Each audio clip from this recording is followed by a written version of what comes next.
Você sabia que existe algo ou alguém que resiste à manifestação do anticristo? Não sabia disso? Então fique comigo para essa análise teológica sobre este assunto. Fala pessoal, eu me chamo Lucas e hoje eu quero analisar com vocês um tema teológico e intrigante ao longo da história da igreja, acerca do anticristo e sua manifestação. O texto em foco é o 2 Tessalonicenses capítulo 2, versículo de número 6 e versículo de número 7, o qual está escrito: E agora, vós sabeis o que o detém, para que a seu próprio tempo seja manifestado. Porque já o ministério da iniquidade opera, somente há um que agora resiste, até que do meio seja tirado. Esse é o texto pelo qual trata-se sobre este tema. Aquele que detém, aquele que resiste à manifestação do anticristo. Antes de irmos diretamente para o texto, ou diretamente para o tema, e eu quero abordar com vocês aqui algumas linhas de interpretação sobre esse texto, eu quero primeiro citar o contexto imediato, para podermos ter uma ideia do que o apóstolo Paulo quer falar com essas coisas. Versículo 1 do capítulo 12, o apóstolo Paulo está falando sobre que os cristãos, alguns entre eles, estavam divulgando na cidade de Tessalonicense que Cristo já havia voltado.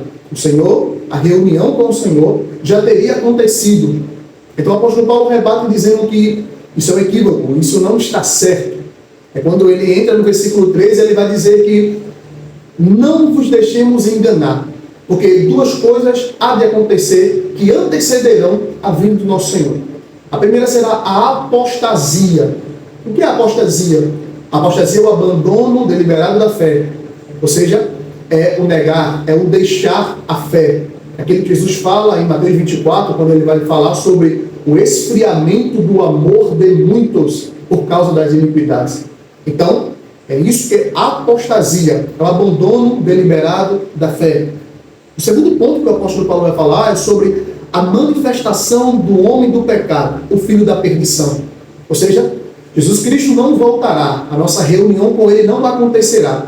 Sei que antes, primeiro tenha a apostasia, o abandono deliberado da fé de muitos irmãos. E segundo, a manifestação do homem da iniquidade, o filho da perdição, isto é, o anticristo. Agora, por que o anticristo ainda não se manifestou? Haja vista que a apostasia já está acontecendo, o esfriamento do amor já está acontecendo. Por que ainda não aconteceu isto? O apóstolo Paulo vai explicar, que é o versículo 6 e o versículo 7, no qual nós acabamos de ler, que isto não aconteceu porque existe algo que está o detendo, existe algo que está o resistindo.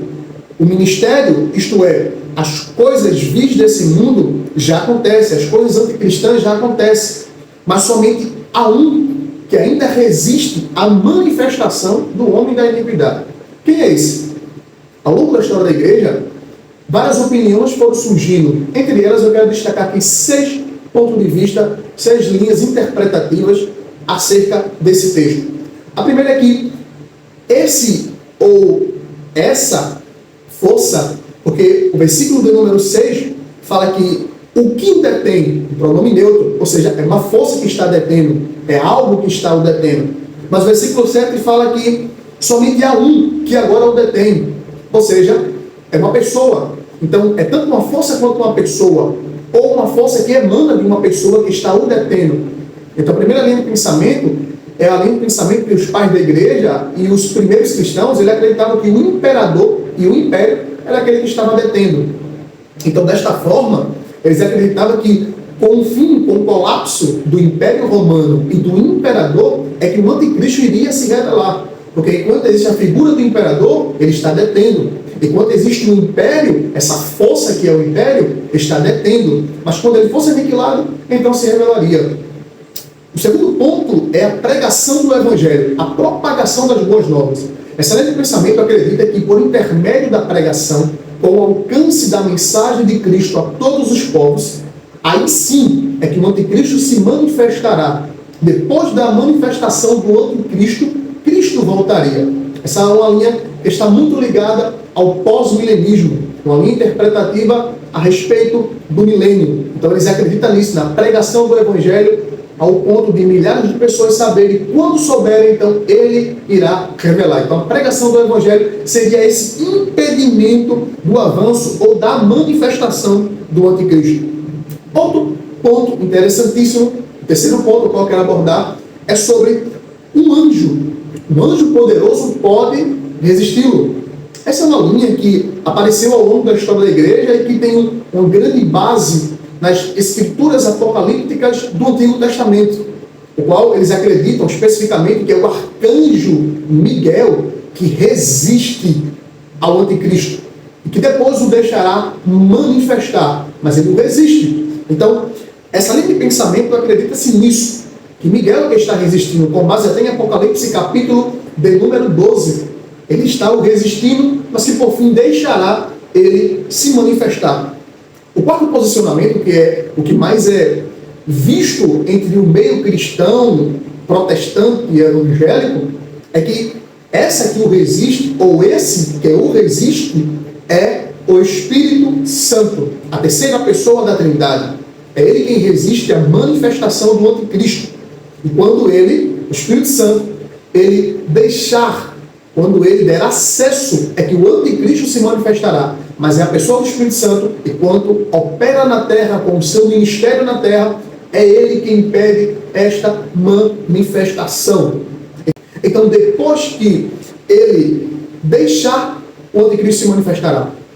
O quinto posicionamento, a quinta linha de pensamento que eu quero destacar aqui, está especificamente no pré-tribulacionismo, que é a linha de pensamento que a igreja é quem detém a manifestação do anticristo.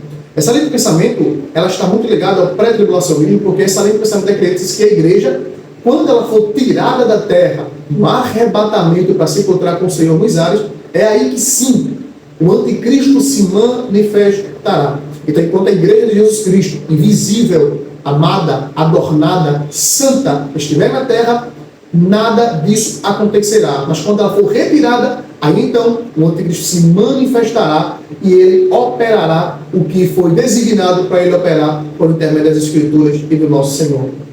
O sexto posicionamento, que é o mais equilibrado, digo eu, é a crença de que o Senhor soberano é quem resiste à manifestação do diabo, à manifestação do anticristo. Porque ele tem todo o controle em sua mão. Toda a história, todo o escopo, tudo o que acontece está no controle da sua vontade. Então é ele, por intermédio do seu poder, que opera, que detém essa manifestação do anticristo. Mas quando ele deixar, quando ele assim suceder, querer deixar, segundo o seu propósito e sua vontade, é que então ele se manifestará ao mundo e falar aquilo que o Senhor planejou desde a fundação do mundo. Então essas são as 6 linhas interpretativas.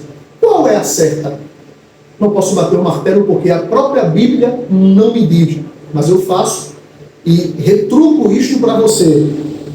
Qual você acha a linha mais coerente com as Escrituras Sagradas?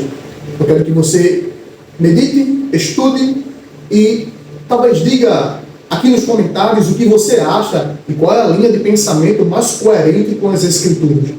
E, para a suma de tudo, com a conclusão de tudo, o mais importante é que Cristo, Deus, Ele opera em tudo e em todos, a todo momento, porque todo o propósito eterno de Deus, ele irá se suceder, independente do tempo, independente de quem, mas ele irá se suceder, porque ele é fiel à sua palavra.